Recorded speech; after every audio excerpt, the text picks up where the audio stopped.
Heather, can you give me a hand folding these things? Oh, sure, Mom. Mom, look. What? I got a scholarship this second year. Fantastic! Oh, that's wonderful. Oh, good job, Brad. I've got to go tell Mike and Richie. Okay. Well, how about you, Heather? Have you heard from the university yet? Actually, Mom, I've decided to go somewhere else. I don't think I want to go to university here. I've applied to the University of Nevada. What? The University of Nevada in Las Vegas.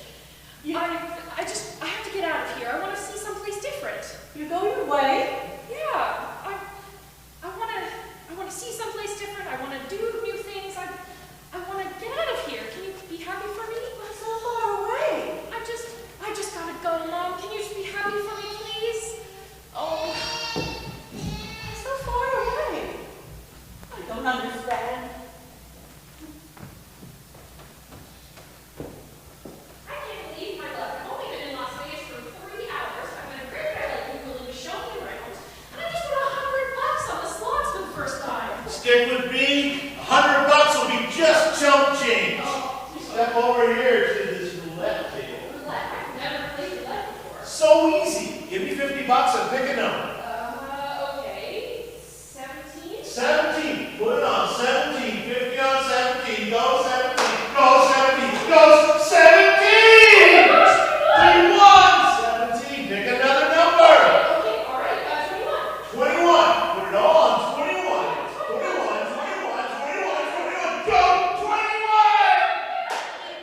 All right. One more time. Pick another number. 11.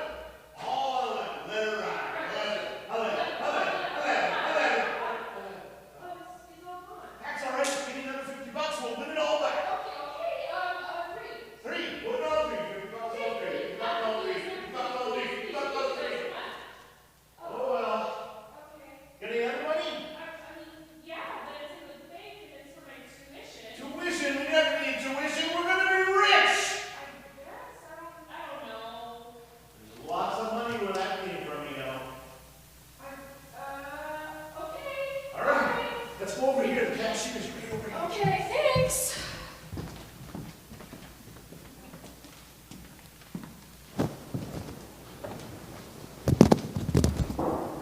That was great. Let's clap. I thought that was great.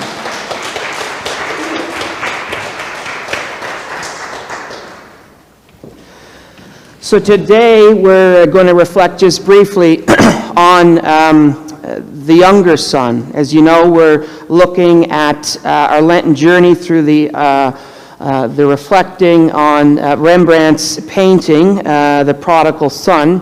And we're looking at Henry Nouwen's book, The Return of the Prodigal Son. And so today we have that narrative about this younger son who kind of a riches to rags story where he goes and leaves, he spends all the money, and he has a great time, perhaps like one of the characters here in our drama. And he returns home.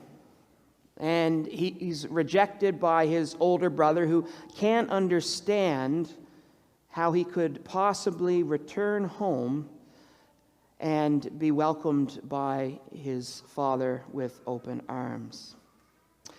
There's 2 moments in my life that were very foundational for me.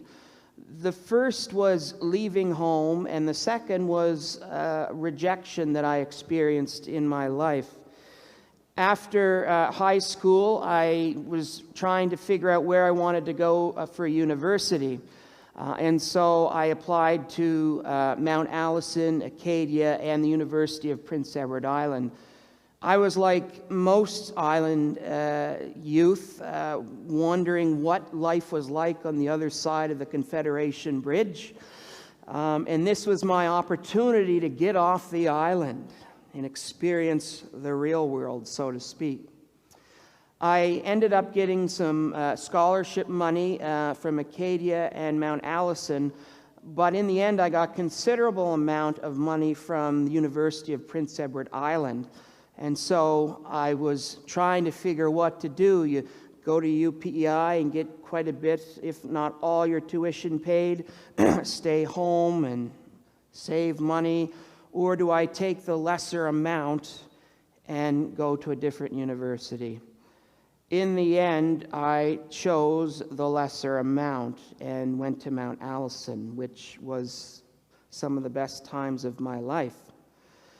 I will note that after my second year, I didn't get my scholarship. I lost my scholarship. But it was the United Church of Canada scholarship, so the joke was on them, right? So here I am now.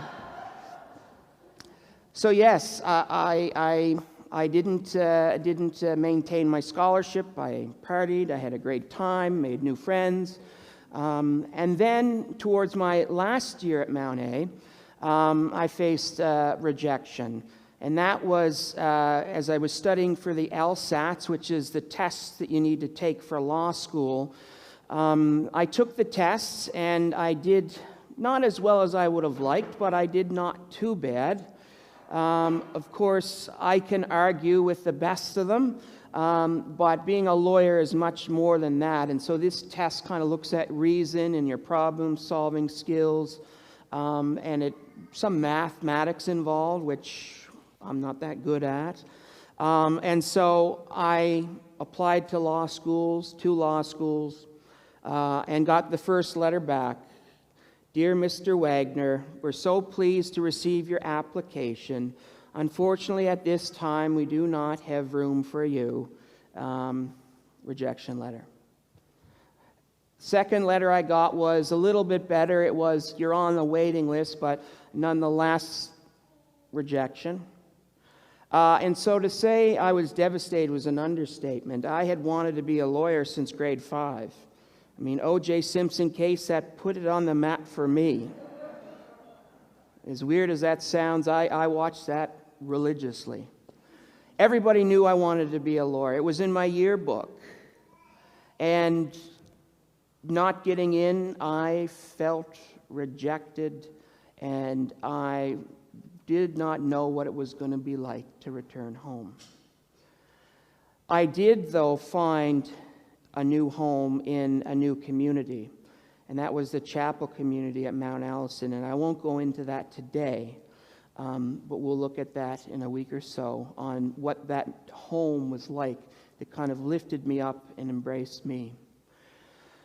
So the question, I guess, for us to look at this week is, what does it feel like to leave home? Now, for some people, home is not always a place where we have fond memories. So I think we need to take that into account, that for some of us, leaving home was a blessing, perhaps. You know, we also hear, home is where the heart is and all those kinds of things. So for some of us, home is a real great space to be in. But what are the moments in your life when you left home? Why did you leave home? And what was that journey like? Those are the questions that I think are important for us to ask. And where was God on that journey? Were there times in your life, in my life, where perhaps we strayed and we separated ourselves from God a little bit? We felt lost and we didn't know where home was. That's kind of what the prodigal son story is looking at, and the family dynamics around that. So my prayer for us this week is to really reflect on what is home. And next week we're going to look at what happens when one returns home, faces rejection again, and what does it feel like when the Father accepts the Son. Amen.